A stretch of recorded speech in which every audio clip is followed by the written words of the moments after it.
What's the creepiest thing you've ever found in an old building? Went to an abandoned hospital. There was a large square staircase spiraling up to the roof on the outside of the building. Locked steel door at the bottom, so the only way up was to climb the outside up to the first landing. My buddy boosts me up. I climb over and there's a sleeping bag with a steak knife next to it on the landing. I call down, we're definitely not alone here, dude. No, but it's cool, says a voice behind me, scaring the crap out of me and causing me to jump and whirl around. There's a young, dirty, homeless-looking guy just standing there, coming down the stairs from above, hands up, palms out. I didn't mean to scare you. He takes a seat on the stairs, so I carefully step on the handle of the steak knife, lean down over the edge, and pull my friend up. We had planned to sit on the roof and drink beer, so we offer homeless guy a beer, which he gratefully accepts, and we shoot the crap on the landing for a while. We're talking about the city, the cops, traveling, life in general. He's basically a drifter, been in town for a week or so, but a nice guy. Things are going pretty well, and then he asks, "You guys are human, right?" I frickin' hate it when I meet people that end up being aliens. You never know until you peel their skin off. They've been after me a long time, you know. They don't stop. They never stop. Sometimes I think I should just kill everyone to be safe. He's definitely not joking, and there's an uncomfortable silence as my friend and I realize this guy is freaking crazy. "Yeah, man," I say, "we're human, we just wanted to check out the place and drink some beer. We're gonna go ahead and move on now, we definitely don't want to be any trouble." He just stares in silence, so we leave him the last beer, carefully back up to the railing, jump down and walk away very quickly, constantly looking back over our shoulders the entire time. He's just standing there, still and silent, watching us leave. That place is still abandoned 5 years later, and we've never been back. I'm not a believer in the supernatural, but humans can be deceptive and dangerous in ways that you can't see coming. Holy crap! This guy seemed chill, but meeting people like him is what makes me tense when reading these stories. Ghosts, monsters, screw that. I'm worried about meeting some unpredictable creep or a Satanist mid-ritual. Also, serial killers. I wonder how many of his ilk I pass in normal places every day. Definitely don't want to meet them anywhere, especially alone in a dark abandoned building. That's a cool story for sure though.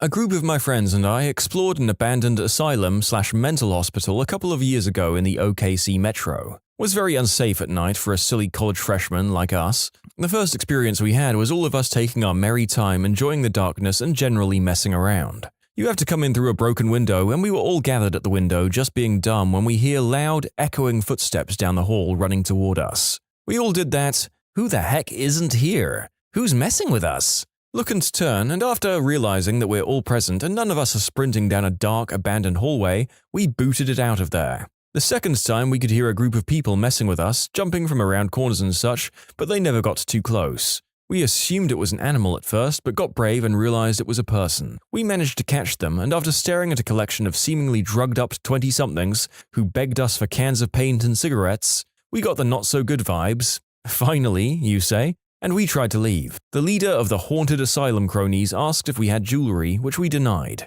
He then said the creepiest thing I've heard in my life. "I like jewelry. I take it off the girls here when they sleep."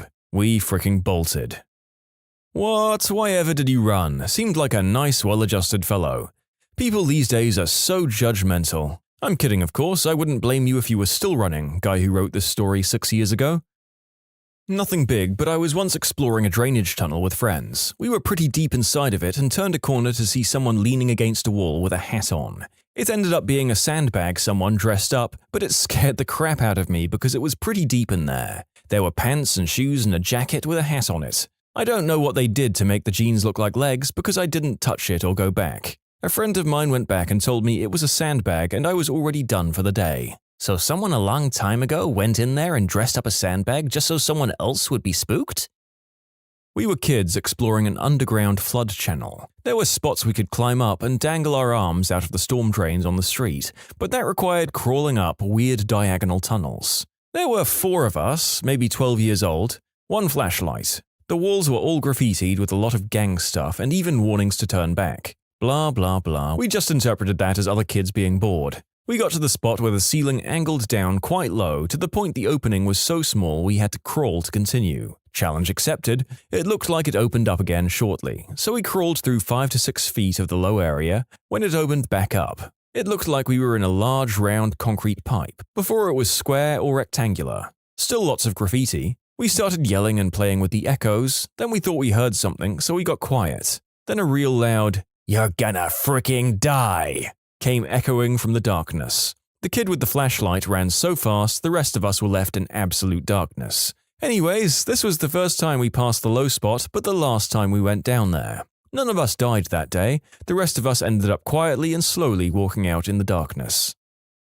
This isn't urban exploration, more rural exploration, I suppose you could call it. I was working on a project for a photography project. There was a massive forest up a mountain near where I live. Said forest contains an abandoned hospital that was shut down after an unexplained death. No, I'm not joking. So it's a crappy day weather-wise. I'm in a wood with a camera and a packed lunch ready to go wandering. After a few hours, I found a small camp with some abandoned tools, including a massive bolt cutter. Someone had tried to destroy them in a fire, but that was a no-go. Maybe 200 to 300 meters away, I found a burned-out car. Not an uncommon sight in the area. Kids buy super crappy, clapped-out bangers and trash them up there. Not far away, about running distance, I found a pair of woman's jeans. And a little further away from that, maybe 5 meters or so, there was a pair of panties hanging on a low branch. They'd clearly been there for a while. I'm not sure how long underwear would last exposed to Irish weather, and these were right out in the open, but a few weeks maybe? Pretty creepy finding all of that alone in the woods. I flipped through local news for anything on any break-ins, assaults, or anything suspicious, and couldn't find anything that had happened recently. For the record, I did contact police, but they pretty much told me it was just littering, no actual evidence of any wrongdoing. My friends, who always go exploring, told me about this time that they were just following a trail that went up into the hills, and after almost reaching the freeway, they ended up near an old closed-up train tunnel. They were able to squeeze through some of the loose fencing, and after wandering through with nothing of interest, they eventually came to a bunch of shipping containers. They told me that when they glanced inside, they saw a ton of weapons and ammunition in one, and just a crap ton of heavy boxes in the rest. After a few minutes of checking it out, they heard voices from further down the tunnel coming closer, so they got out of there. They also said it almost smelled like the ocean toward the end, so the tunnel might have led out near the beach. The place they hiked to was somewhere between Santa Barbara and Oxnard in California. As they stopped on the 101 going southbound and started their hike and ended up returning to the car and going to Oxnard at the end of the day. They made a report to the police, but I haven't heard of anything coming of that on the news or otherwise. Also, some people said it might be smugglers. But given that the crates were unlocked, the tunnel was unguarded, and it was accessible to anyone who wandered out there, I doubt that's the case. If it was, they were either just about to take off or they were really stupid smugglers.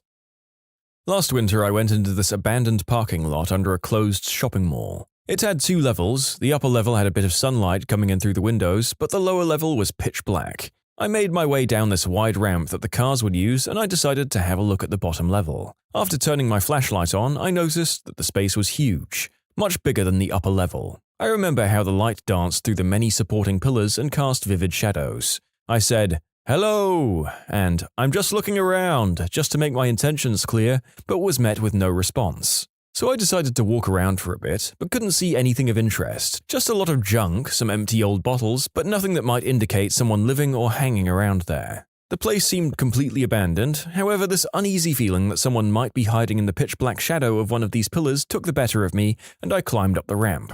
I left, taking a different route, and passed under an overhead clearing that snow had fallen through. Just as I was about to hop the fence and leave, I noticed that the patch of snow that had formed had footprints on it. I know this doesn't really sound horrifying when you read it, as the logical explanation was that some poor chap had probably taken shelter from the cold outside, inside the lot. But still, being there creeped the heck out of me. I don't know what's creepier, this place or you saying, "I'm just taking a look around," to make sure nobody was there. If I were homeless and living in an abandoned place, I wouldn't respond to anybody saying, "I just want to look around." It seems like an easy way to make yourself a serial killer's next drifter victim. No thanks. Rural area landscape photography. Happen upon a long abandoned house and set up to snap a few images. Look in the window and it's perfectly furnished. Piano with music open, fishing gear, wood stove with fire nearby, magazines on coffee table, jackets on a coat rack, roll-top desk open with neatly stacked papers, family photos, small kitchen table with red tops and matching chairs, and one is pulled out. It was all covered in inches of dust. It looked like someone walked out in 1950 and never returned. That sounds equal part haunting and beautiful. Although I'm not superstitious, my hackles would be up and I would be out of there at the first sign of any shadow that even looked vaguely ghost-like. Went to a closed-up mental hospital in my city with some friends at night. Everything was cool until we got to the basement, where there were 5-meter wide and 4-meter high lit tunnels going far to both directions. We headed down one and found a huge active generator. Then we went to the other way, and as we were about to hit another intersection, we saw 2 men wearing full green attire and face masks walking at the end of one of the corridors at 2 a.m. We got out of there real quick. This didn't happen to be in Northville, Michigan, did it? If so, it's really more of a teal outfit. Well, we found the crystal cook, guys. Went to an abandoned retirement home/assisted living facility. Turns out it became the home to a group of crazy homeless crystal addicts and one very angry raccoon. They did not like trespassers. The guardians of the galaxy have fallen on hard times.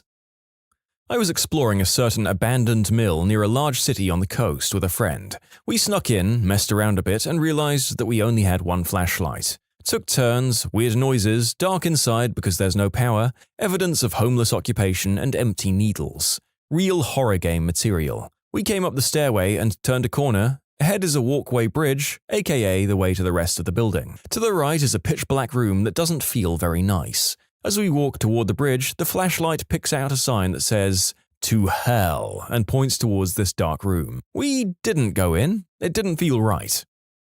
You can submit your own stories to be featured here on the channel. The story submission link is in the description below. And if you want to listen to some vibey music in the background, check out Easy Mode, also linked below, and subscribe.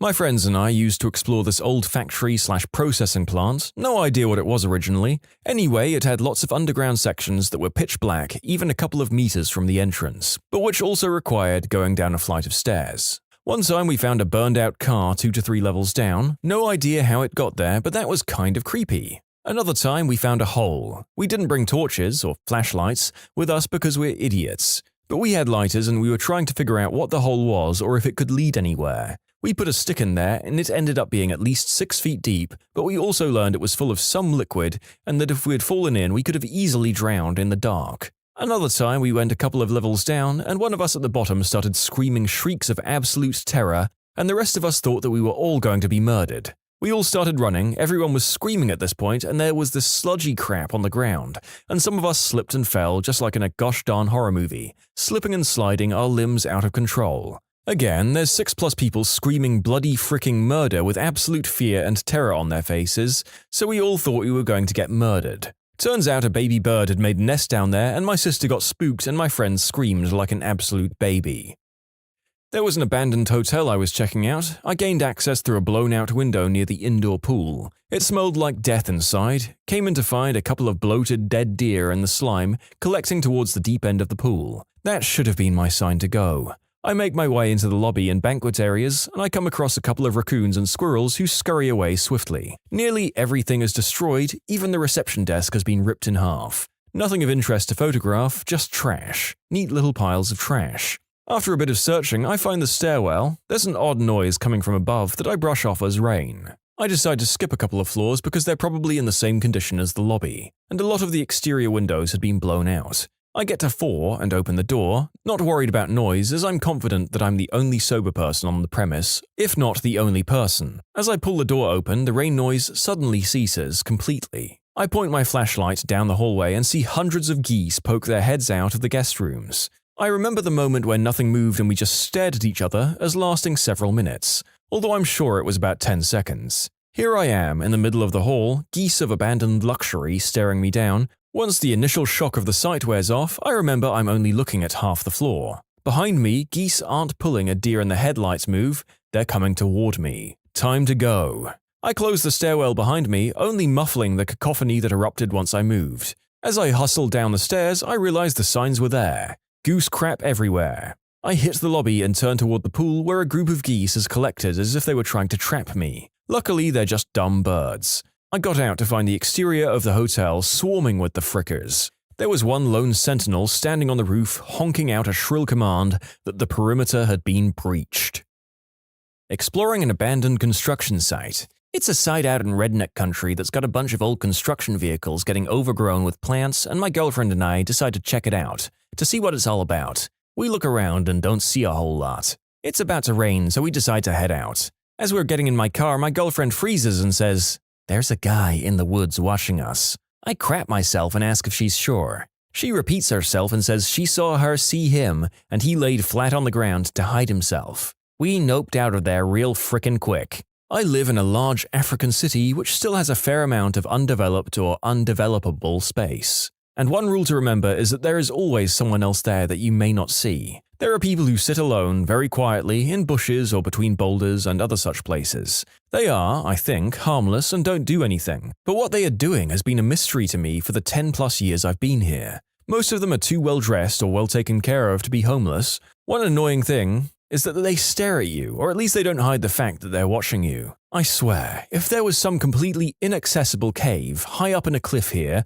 requiring professional scaling equipment to enter, they would find a local African guy just chilling inside with no discernible means of how he got there.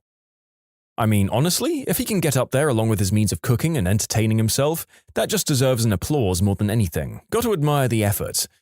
This phenomenon of the people in abandoned spaces has raised some questions, detailed here. This is the funniest crap I've ever heard. Please work up the balls just to talk to one and see what's going on. Well, greetings are very important here, so if I stumble upon someone like that, I'm obliged to greet them. They just greet back normally as if we're neighbors passing on the street. But I don't stop and talk because I don't know what they're doing. I've encountered this too in Madagascar. I'm not exactly sure what it's about. There it's just mostly older folks. Maybe they've reached a point in life where their kids are taking care of them, and they're respected, so they just hang out and think. I guess a lot of the ones I see are older, that's true. I went to the abandoned living complex in Pennsylvania called Concrete City. We walked around a bunch of the buildings and stuff. At one point, one of my friends yelled, "Rich, come here!" I ran over, and there they were, 2 little kittens on a staircase, with the words "Cloud Swag" spray-painted above them. We brought them home, and I kept one. He still terrorizes me every day. When I was in college, a few friends and I went to this local abandoned hotel. It was a swanky place back in the 50s, but had just been sitting around abandoned and fenced off ever since. We walked by and saw an open window on a 2nd-story ledge and ended up finding an old wooden ladder nearby on the property. We went in and hung around a bit and saw a bit of great graffiti. The whole place was trashed with actual garbage as well as bits of the building that were falling apart. We made it up the staircase to the 3rd floor, looking in each of the rooms. The area we were in used to be the housing for the staff of the hotel. The 3rd floor was covered in garbage from throughout the years. We got to the last room on the 3rd floor and looked in it to find a lit candle, with no one else around. Realizing we weren't alone, we booked it out of there, and once we were outside, looked up to see someone watching us from one of the windows. Now, we went to college in a city with a significant homeless problem and assumed we'd just stumbled onto someone's home, but still, that crap freaked us out. They cemented up the place after another explorer fell down an open elevator shaft and broke his legs, and it has recently been renovated and they're turning it into an apartment building. Not the creepiest find, but definitely freaked us out in the moment. In conclusion, searching an abandoned hotel, we found a lit candle that wasn't ours and was secretly watched by a squatter on the way out. This happened 8 years ago when I was a sophomore in high school. My urban explorer friends and I were on a bike ride looking for cool places to explore in a relatively dilapidated area when we discovered a really creepy cave. An old abandoned cement mine, we later learned. We did some mild exploring that first day, but quickly realized it would require a lot more gear to thoroughly explore. Flashlights, respirators, etc. About a week later, 5 of us came back with the proper gear and a camera to see what we could find in the mine. We discovered that there was basically one main shaft that sloped downward and deeper into the earth, so we followed that main route. It was wide enough for a car to drive down and was pretty well graded, so the walking was easy. There were many rooms, old machinery, and rusting equipment off this main shaft, but we mostly avoided it in the beginning. We were trying not to get lost or confused. Along the way, the walls were littered with the classic abandoned graffiti, X was here, swastikas, initials and dates, phallic drawings, etc. As we got deeper and deeper, the graffiti really thinned out. At this point, the light from the entrance was long gone, and we were relying solely on flashlights. The air was so stagnant and hazy with particles that the light from our flimsy flashlights would only go 20 feet or so before getting totally obscured by dust. Thank goodness for the respirators. The glow sticks we had bought to mark our way to prevent getting lost were also basically useless because they would disappear in the haze only a few steps after dropping them, and we had only brought 10 or so. At this point, we started arguing amongst ourselves. Several of the crew was nervous about going any deeper with the air quality being so terrible, and without a good way to prevent us from getting lost. We were probably a quarter mile into the earth now. The rest of us managed to override that sentiment of fear by assuring them that the path was easy and straightforward, so we'd have to try to get lost. We were going to rely on our level-headedness, sense of direction, and flashlight battery life to get out. Despite the agreement to push on, it was becoming very creepy for everyone. We walked for a while in silence, hearing nothing but our own movements and the steady drip of water coming from somewhere deep in the cave. I think we were all pretty scared at this point, but no longer willing to admit that to each other. Then we stumbled across something that made us all stop cold. Dug into the side of the deep stone shaft we were slowly descending was a tunnel, an offshoot. It was narrow, you'd have to crouch to go through it, and it was also a good few feet off the ground, so it required a scramble to reach it. But that wasn't what made us stop, it was the graffiti. We hadn't seen any for 10 minutes or so and assumed that the artists never came this deep. But someone else clearly had, and the message they left us was ominous. The tunnel was lined with words written in white, all of them somehow relating to death and destruction. Scrawled throughout the tunnel were words like suffering, pain, plague, disease, and hell. It was pretty terrifying. Who else would come this far just to write such terrible messages in a mysterious tunnel that broke off from the main path? But there was no turning back now, we had to see where the tunnel led to. Despite our fear, we were overpowered by intense curiosity. So one by one, we crawled through the tunnel to the other side. What we found was a strange flooded chamber. Around the pool of water were many large stones, each covered in dozens of burned-out tea candles. There must have been hundreds of used tea candles in the place. The walls had a few creepy monster faces, poorly graffitied on them, and the tunnel entrance back to the main shaft was ringed with a spray-painted, blood-stained mouth. What was this place? Some weird ritual site for local Satan worshippers? An elaborate hoax set up by a bunch of kids? We couldn't find much evidence to figure it all out, and we were running out of adrenaline to keep exploring. We all crawled out of that weird hellhole and back into the main shaft, where we promptly headed toward the exit. When we finally saw that pincrack of natural light coming from the real world outside, we were flooded with relief. We never did figure out what that mysterious cavern was for, and I think I'm content to leave it a mystery. No, we didn't hear any monsters in the depths of the tunnel or find any bloody Satan praisers themselves, but just finding that room, buried deep in an old forgotten mine, was enough to creep us all out for a long time.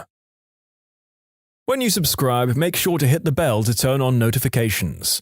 Put the playlist on in the background to finish listening to all the stories, or if you want some vibey music to put on in the background, check out Easy Mode. If you like Am I the Genius, give Am I the Jerk a shot. Everything linked in the description.